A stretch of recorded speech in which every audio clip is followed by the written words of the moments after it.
And sometimes politics say, well, we don't want to get weak on crime. Don't get weak on crime. Get smart on crime. Figure out what works. And, I've basically lived with these guys for, 29 years. And most of them, if given an opportunity, I believe will take advantage of the opportunity. I spent 29 years working in prison. I was a warden in 5 different prisons throughout the country, working with the federal system. And then when I retired from that, I started my own company, Creative Corrections LLC. And to my knowledge, we're the only internationally accredited prison audited company in the nation, or in the planet for that matter. We went through a lot to get that. And so we do a lot of audits on correctional facilities. We don't look at whether they pass or fail or whether they're accredited or certified.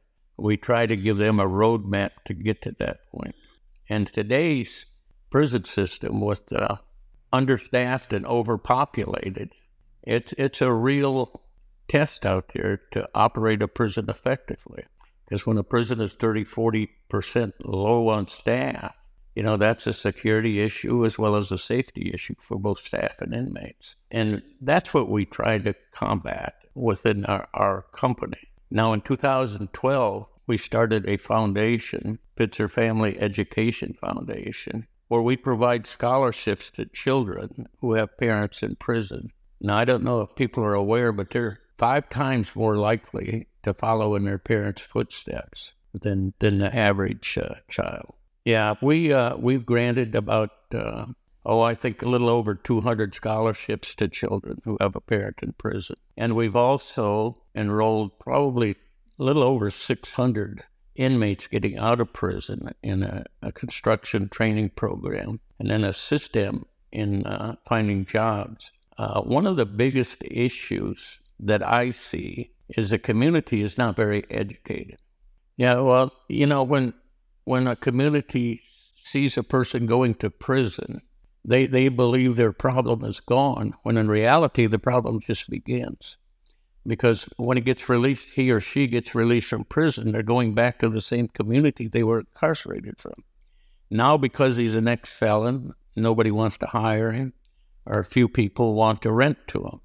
So it's potentially a revolving door back to prison. And we have to do a better job at educating the community. My career, I've seen it day in and day out when I walk into a visiting room and see some of those kids in there. I could pretty much tell you which one is going to be a future client of the prison system. And the interesting part is that, inmates can be your most important resource in educating these kids. Inmates have donated around $250,000 to my foundation, and every penny of it goes to scholarships to their children.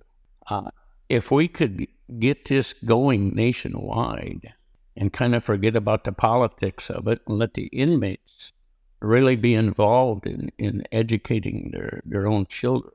If we got 1.8 million inmates incarcerated in federal and state prisons, what if 50% of them donated $1 a month? We would have the resource to educate every kid out there that has a parent incarcerated. And believe me, if I could get the word out to all the prisons in the nation, this could happen, and it would happen, because inmates do participate in things like this. I did a fundraiser one time to buy bulletproof vests for police officers. There was a police officer killed in the line of duty, and they was asking for donations to buy bulletproof vests. So I approached the inmate population. And the first thing, they had some colorful language to me, and I understood that. But then I told them, I says, well, it looks like you got it covered. So if your family gets in trouble, you're going to call the Area Brotherhood or the Black Ranger Disciples, and they'll settle it for you. And they said, well, if you're looking at it that way, we'll participate. And they, in fact, donated $3,000 to the police department. And my point there is, you make sense to an inmate population, they will participate. Just looking at some numbers today, as of April 2024, 66% of our kids are reading below grade level. Now, if we know that, And if that's a fact, why are we not doing something about it? Could be the schools, it could be the parents' lack of involvement, it could be a number, it could be poverty, could be the kid has a parent in prison, probably most likely. And what we have to understand, that not everybody in prison is bad, and not everybody in the community is good. So, I mean, somehow we got to weave this together, and we can make a difference. First of all, I believe that, and I'm a conservative person, but with common sense, I believe we're locking too many people up. I think there has to be, if we're understaffed and overpopulated, then we have to look at alternatives to incarcerate. And if we don't do that, then the population's going to continue to rise, and the staff shortages continue to occur. So, I mean, there has to be solutions. And one of the problems I see is, the Secretary of Corrections, the Director of Corrections do a good job, but sometimes they're hung-stringed by politics. And I think if there's going to be a change, it can't come from the top down. It's got to come from the bottom up with recommendations. I mean, it would be beneficial. I think in 1994 with the new crime bill that came out, it was more about getting tough on crime rather than getting smart on crime. I see it here in Beaumont with, we put over 600 in this program, and we actually graduated a little over 200. And these are programs, a year, 2, 3, 4 year long programs. Now, because the 400 didn't graduate, it could mean a lot of things. It could mean they got a good job and they're making a salary and they're supporting themselves and their family. It could mean maybe not being accepted into the community because our program is at night, so they can work in the daytime and go to the program. And if you look at our website, pfefscholarships.org, you'll see some of our successes. You'll see a lot of our successes. We got a young man here in Beaumont, 18 years old. He went to prison, 30, 35-year sentence. And he served 27 years. And I figured that's about $2 million for that one person. Would he had to serve 27 years? Now, I'm not saying he shouldn't have went to prison, but I'm saying, where does common sense prevail? 18-year-old, he was following some adults. And would it have been just effective with 10 years or 12 years or 8 years? I mean, sometimes common sense has to prevail because, we're spending billions and billions of dollars in incarceration, and we're spending a small fraction of that to keep people out of prison. And sometimes politics say, well, we don't want to get weak on crime. Don't get weak on crime. Get smart on crime. Figure out what works. And, I've basically lived with these guys for, 29 years. And most of them, if given an opportunity, I believe will take advantage of the opportunity.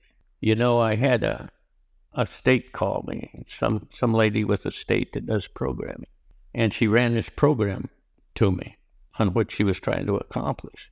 And my comment was, it sounds like a great program, but why don't you get a group of inmates together and let them buy in and sell the program for you? It'll be much, much more effective by getting the inmates involved and letting them come up with the same program that you want to do. To me, that makes sense. And I think she did that, and I think it's working. It's hard to get donations. Since 2012, my company has actually contributed $1.4 million to this effort. Now, I've got 2 states on board now, and I plan on getting more, where they're putting our foundation on their commissary and advising the inmate population that this opportunity is available to them. Not that they have to do it, but it's available. If they want to donate $1, $2, $5, then they can do it. My goal is to try to get every state on board. And I think if I can accomplish that, then we will potentially provide scholarships to every child out there that has a parent incarcerated. Now, inmates are your most important resources when it comes to programs like this. They will participate. They have to be made aware, and it has to be somewhat simple. Inmates will sell the program themselves. But I'm also working on some of the companies that do business, like myself. in sponsoring our program. You know, there's a lot of food service medical companies out there that make a hefty profit.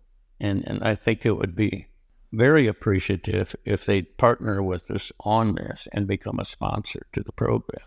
But, you know, I can't do it all. I need help. And I know it will work. I mean, I no question about will it work. It will work. And we can keep a lot of people from following in their parents' footsteps. We can keep a lot of parolees that are being released from prison from using that revolving door back to prison. And, you know, sometimes the simplest things are the most difficult to accomplish. And I'm finding that. But I am determined to make it work. I will never give up. And we just need the help of the communities and companies. And we're starting to get fairly good response from some of the companies. But, you know, it will work. And I don't take a salary out of it. Actually, right now, I'm contributing $150,000 a year for this program.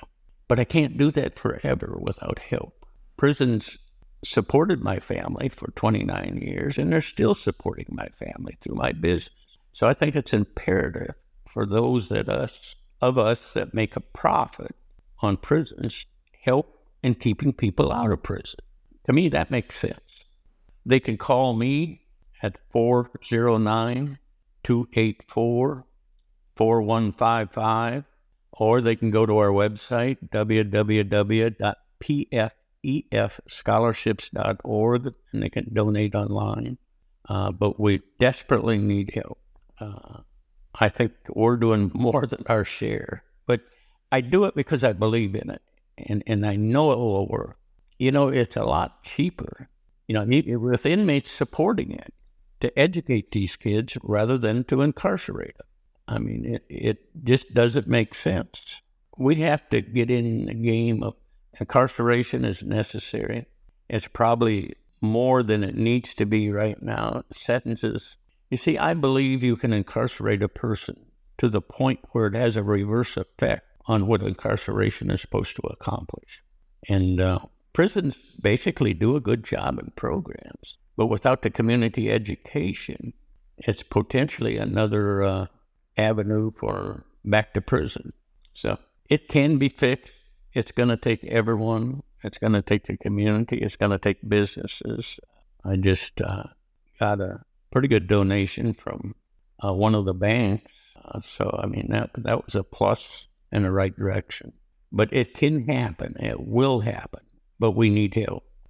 In some respects, we're becoming a uncontrolled society. You know, an example, when I was a kid, if you want to tell somebody to go to HELL, probably the worst thing that happened is you get your butt whipped. Today, they'll pick up a gun and shoot you. But I'm committed, and I will never give up until it gets accomplished.